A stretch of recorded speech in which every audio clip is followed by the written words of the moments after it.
नौजवानों को अपने ही गांव में जॉब कैसे मिलेंगी, ये आज हम लोग इस वीडियो के जरिए देखने वाले हैं। गांधी जी ने एक नारा दिया था कि जब गांव का विकास होगा तभी देश का विकास होगा। पर हमारे जब जब से हमें आज़ादी मिली है, मतलब 1947 से, तभी किसी भी लीडर ने या फिर किसी भी पॉलिटिकल पार्टी ने ये नारा सीरियसली लिया नहीं। पर अभी का जो गवर्नमेंट है, मतलब नरेंद्र मोदी जी का जो एनडीए अधिकृत जो गवर्नमेंट है, उनके कुछ पॉलिसी देख के ऐसा लग रहा है कि उन्होंने ये नारा सीरियसली लिया हुआ है। गांधी जी ने एक और बात बताई थी कि 1947 को कांग्रेस पार्टी का विघटन होना चाहिए। उसके पीछे रीजन क्या बताया था कि कांग्रेस की स्थापना अंग्रेजों से देश को अंग्रेजों से देश को आज़ादी मिलने के लिए हुई थी। और जबकि अभी वो हमें आज़ादी मिली है, तो कांग्रेस पार्टी जो है ना, वो डिसॉल्व होनी चाहिए थी। बट तभी के जो लीडर्स थे, कांग्रेस के जो लीडर्स थे, उन्होंने ये बात मानी नहीं। और अभी हम लोग जो कांग्रेस पार्टी देखते हैं, उस कांग्रेस पार्टी का गठन जो है ना, वो 1977 में हुआ है। और इस कांग्रेस पार्टी को इंदिरा कांग्रेस ऐसे भी बुला जाता है। ठीक है, अभी हम लोग ना हमारे मेन मुद्दे की ओर आते हैं। 14 फाइनेंस कमीशन की रिपोर्ट के तहत अर्थमंत्री अरुण जेटली जी ने ये डिक्लेयर किया कि हर ग्राम पंचायती को हर साल 80 लाख रुपीस दिए जाएंगे। अभी हम लोग वो देखते हैं कि ये 80 लाख का उपयोग हम लोग कैसे कर सकते हैं। वो कैसा है ना कि हर एक गांव में हम लोग एक बैंक की ब्रांच ओपन कर सकते हैं। और बैंक ना कैसे नीडर्स को ना लोन दे सकते हैं, कम इंटरेस्ट पे लोन दे सकते हैं। और बैंक का ना ऑडिट भी होना चाहिए। और ये ऑडिट कौन करेंगे, तो फिर दूसरे गांव के व्यक्ति करेंगे। मतलब कैसे है ना कि एक गांव के बैंक का ऑडिट दूसरे गांव के व्यक्ति करेंगे, और दूसरे गांव का बैंक का ऑडिट तीसरे गांव के व्यक्ति करेंगे, ऐसे। ठीक है, अभी हम लोग ये देखते हैं कि ये बैंक से लोन लेके हम लोग कौन कौन से काम कर सकते हैं। वो पहला है, मतलब जितना हमें पानी की जरूरत रहती है पूरे एक साल में, उतना हम लोग पानी का स्टोरेज कर सकते हैं। उसके लिए हमें क्या क्या चीज़ कंसिडर करनी पड़ेगी। मतलब एक आदमी को एक दिन में कितना पानी लगता है, वैसे गांव में कितने लोग हैं, गांव में कितने जानवर पक्षी पेड़ है, इनको कितना पानी लगेगा, बाद में पानी का वेपराइजेशन कितना होगा। ये सब ऐड करने के बाद जो अमाउंट आएगा, उसमें 2% अदर्स और 3% फैक्टर ऑफ सेफ्टी जोड़ना पड़ेगा। वैसे ही हम लोग रोड स्कूल्स ऐसी ज़रूरत की चीज़ें के लिए भी बैंक से लोन ले सकते हैं। अभी हम लोग ना एक एग्जाम्पल की हेल्प से देखते हैं कि वाटर स्टोरेज हमारे गांव में कैसे कर सकते हैं। वो मैं एक अज्यूम किया है कि एक आदमी को एक दिन में 50 लीटर्स पानी लगता है। और अगर और उस गांव में 1000 आदमी है, ऐसे। ये मैंने सिर्फ ईज ऑफ कैलकुलेशन के लिए किया हुआ है। तो फिर एक साल में कितना पानी लगेगा, तो फिर एक साल में इतना पानी लगेगा। और एक साल में खेतों के लिए कितना पानी लगेगा, तो फिर 2 करोड़ ऐसे इतना पानी लगेगा। वो कैसे कैलकुलेट किया, मतलब वो कैसे डिपेंड रहता है एक्चुअली। मतलब आप कौन सा फूड खेती में कौन सा फूड ग्रेन्स लेते हो, या फिर आपकी ज़मीन कैसी है, इसके ऊपर ये सब डिपेंड रहता है। मैंने सिर्फ ये अज्यूम किया है, इस एक्चुअली इससे ज़्यादा भी हो सकता है, बट मैंने सिर्फ ये फॉर ईज ऑफ कैलकुलेशन के लिए अज्यूम किया हुआ है। वैसे भी वैसे ही जानवर पक्षी पेड़ इनको कितना लगेगा, वेपराइजेशन कितना होगा, और ये सब का जो टोटल किया, वो आ गया 4 करोड़ लीटर ऑफ वाटर। और अभी इसका 2% जो लिया ना, वो आ गया 8 लाख लीटर। और ये दोनों का जो टोटल आया, मतलब 4 करोड़ ऑफ लीटर और 8 लाख ऑफ लीटर, उसके 3% है ना, वो लिया फैक्टर ऑफ सेफ्टी। और वो टोटल आया 4 crore 20 lakh and 24,000 litres of water. मतलब ये आपको एक साल में इतना आपको पानी लगेगा, तो इतना आपको हमारे गांव में पानी स्टोर करना पड़ेगा। ठीक है, अभी हम लोग आगे बढ़ते हैं। और क्या क्या कर सकते हैं, लोन बैंक से लोन लेके हम लोग क्या क्या कर सकते हैं वो देखते हैं। पहले तो हम लोग बायोगैस स्टार्ट कर सकते हैं। बायोगैस, उसके साथ ही कंपोस्ट खत भी हम लोग बना सकते हैं। और कैसे है ना, जो नॉन डिस्पोजेबल कचरे है, वो हम लोग उसका उसका यूज़ हम लोग रोड या फिर बिल्डिंग बनाने के लिए भी कर सकते हैं। हाँ, अभी हम लोग हमारे मेन मुद्दे पे आते हैं कि नौजवानों को जॉब्स कैसे मिलेगी। बहुत पहले, मतलब जब ग्लोबलाइजेशन एंड मास प्रोडक्शन ये फंड नहीं थे, और ट्रांसपोर्ट का भी अच्छी सुविधा नहीं थी, तब इंसान को जिस चीज़ की ज़रूरत होती थी वो चीज़ वो उसे उसी गाँव में या बगल के गाँव में मिलती थी। जो जो वस्तु हम हमारे गाँव में बना सकते हैं वो वस्तु हम हमारे गाँव में बना सकते हैं। मतलब कैसे है ना, हम लोग स्मॉल स्केल बिजनेस स्टार्ट कर सकते हैं। मतलब जिसका कैपिटल इन्वेस्टमेंट या फिर जिसको इनिशियल इन्वेस्टमेंट कम लगते हैं ना, वो हम लोग बिजनेस स्टार्ट कर सकते हैं। और हम लोग ना एक 10 गांव का एक ग्रुप बना सकते हैं। और उस 10 गांव में जो जो वस्तु मैन्युफैक्चर होगी वो वस्तु हम लोग हमारे गांव में 10 गांव में यूटिलाइज कर सकते हैं। और जो एक्स्ट्रा मैन्युफैक्चरिंग होंगी ना, वो वस्तु हम लोग शहरों में बेच सकते हैं। मास प्रोडक्शन, एक्चुअली ये जो है ना, ये मास प्रोडक्शन का फंडा है ना, बहुत एक्चुअली वास्ट है। मैं कुछ उसके जो हमारे जो इस स्लाइड में जो यूज होंगे ना इस वीडियो में, उसी पे ही हम लोग डिस्कस करने वाले हैं। कैसे है ना, मास प्रोडक्शन से क्या होता है कि काम कम खर्चे में ज़्यादा वस्तु मैन्युफैक्चर होती है। उससे उससे क्या होता है कि ग्राहकों को सस्ते में वस्तु मिलती है। पर इससे एक्चुअली क्या होता है ना कि कम लोगों को जॉब मिलती है।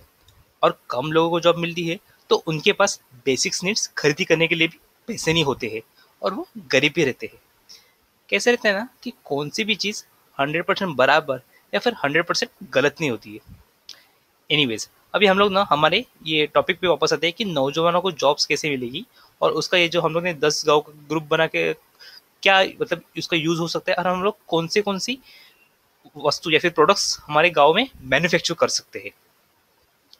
हम लोग हमारे गांव में कौन सी कंपनी चालू कर सकते हैं। मतलब कैसे है ना, अभी हम लोग को हेयर ऑयल जो लगते हैं ना, अभी हेयर ऑयल का मतलब हम लोग ना मैन्युफैक्चरिंग कंपनी हमारे गांव में स्टार्ट कर सकते हैं। और जो एक्स्ट्रा जो होते हैं ना, वो हम लोग शहरों में बेच सकते हैं।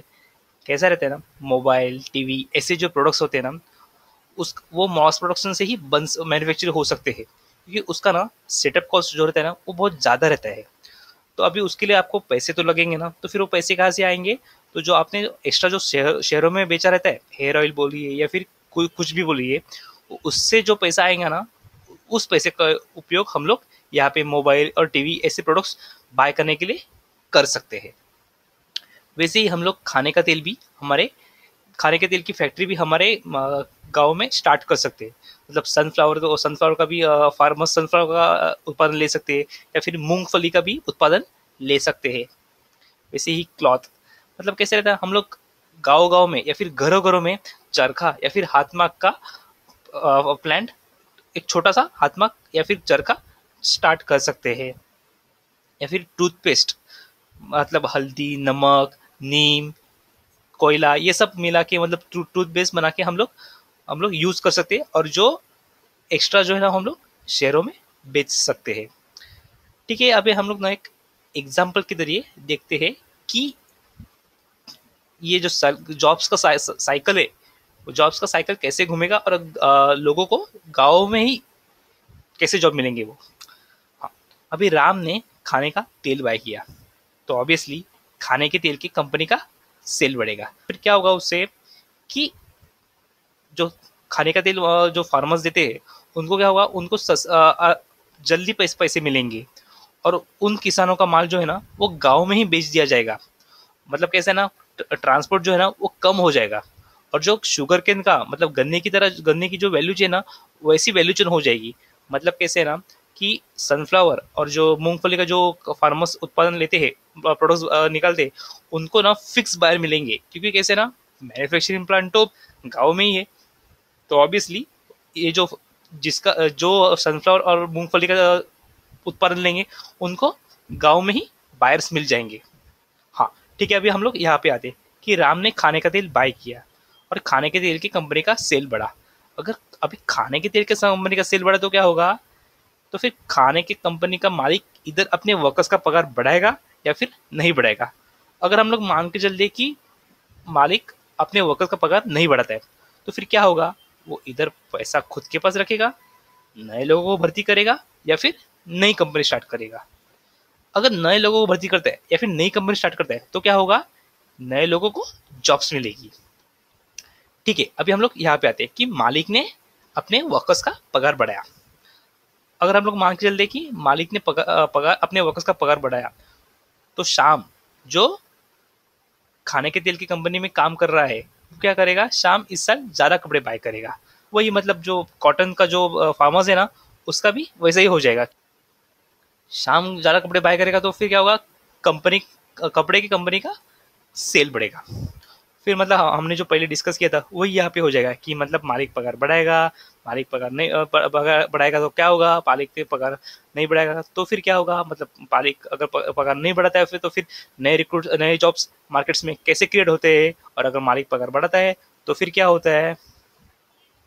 मतलब ये जो सर्कल है ना, ये ऐसा ही गोल गोल घूमता रहेगा, और इकोनॉमी में ऐसे ही जॉब्स जो है ना वो क्रिएट्स होते रहेंगे।